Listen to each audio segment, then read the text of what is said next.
Hey guys, it's DIY with Elle and I'm back with another room makeover DIY style. And it's all about the outdoors for this patio.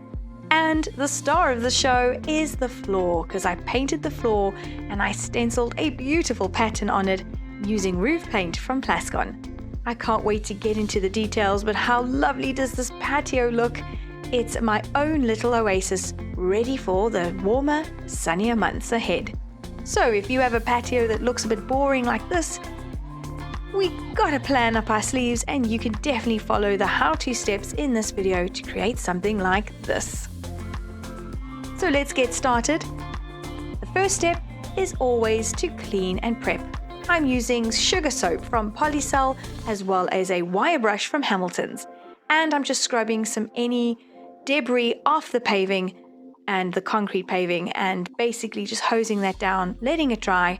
And now you can get to fixing some imperfections. I am using the Hamilton's scraper along with a great product from Polycell called the Mendall 90 all-purpose adhesive filler for interior and exterior use. I go in with some sandpaper from Hamilton's, wrapped around a sander's block and just lightly sand it flat and smooth. Now we can get to the important step of priming. I'm using this great priming product from Plascon. It's called the Professional Preparation Coats and it's a gypsum and plaster primer in the color white. I'm also using the Hamilton's Professional paintbrush in the 50mm size, and I am also just going to make sure I apply the paint to all the edges before I work with the bigger surface area in the middle. And I am using the epoxy pile roller from Hamilton's. It's solvent resistant in the 225mm size, and this is perfect for this primer. So guys, for this floor paint job, I am using roof and paving paint in the Easy Living range from Plascon, and I got it from my local paint expert stores that told me that this would work for the floor and that it is long-lasting color and it's UV-resistant acrylic sheen coating with superior coverage. And they were not wrong. I was super impressed while using this paint. Painting the edges of the patio floor first with a paintbrush, then again filling that in using the appropriate roller. With the actual roof and paving paint from Plascon, I am using the Hamilton's Professional Mohair Roller and Tray Set. Easy enough to apply, and in no time I had 2 great coats down, ready for the stencil work. This is a great tip, is use a chalk line, find the center of the room, make sure everything's straight, and you work from the center out.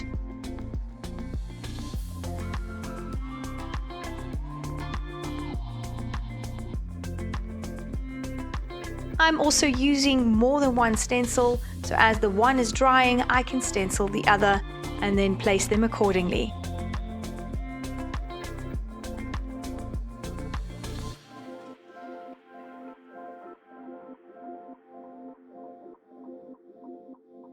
This is working out perfectly. I now have a system going.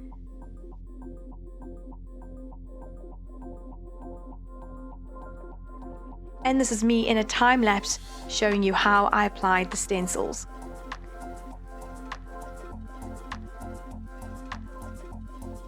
I used a foam roller tray set from Hamilton's because it's nice and spongy and gives a really smooth finish. Also, what I made sure is I had some cardboard to rub off the excess paint. I wanted to make sure I didn't overload my roller with too much paint. So that's a great tip for you. I'm using Hamilton's masking tape as well to hold the stencil sturdy in position. The floor got covered one stencil at a time, and they lined up perfectly. I am so happy with how the stenciled floor turned out. It actually looks like tiles, it gives dimension, interest, and everything else to that floor. And then I'm just using some other Plascon paint to paint some pots, furniture, and now everything can be set back in its place and it just looks so beautiful. I am truly going to enjoy the outdoors in the warmer months to follow. And if you have a boring floor that you are dying to just change and add some interest to it and color, maybe you could also do the stencil job. Now that you know all the tricks and hacks and processes and the best quality products to use, I know you can do this at home for yourself. Thanks for watching. Follow us for more DIYs like this one. Bye.